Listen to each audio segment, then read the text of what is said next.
আসসালামু আলাইকুম শিক্ষিত বন্ধুরা, আমি নিয়ে এসেছি আজকে চতুর্থ শ্রেণীর 43 পৃষ্ঠার একটি অঙ্ক নিয়ে। তো প্রশ্নটা হবে যেমন এক মাসে জমা করে 165 টাকা এবং এক বছরে জমা করে কত টাকা। তো আমরা জানি এক বছর সমান হচ্ছে 12 মাস, এক বছর সমান 12 মাস। তাহলে উত্তরটা হবে এক মাসে জমা করে 165 টাকা, তাহলে 12 মাসে কত টাকা জমা করে, তাহলে 165 দ্বারা 12কে গুণ হবে। তো আমি আলাদা গুণটা করে নিই।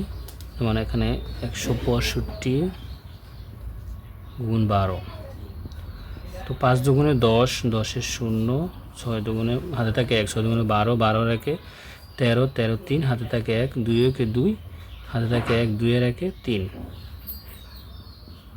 তারপর 1 দ্বারা 5কে 5 ওকে 5, 6 ওকে 6, 1 ওকে 1।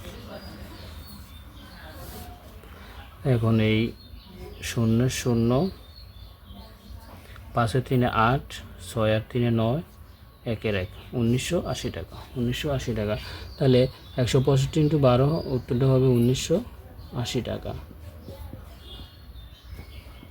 তো 165 × 12 এই গুণটা রাফ আকার দেওয়া আছে। তো 12 মাসে জমা করে 1980 টাকা।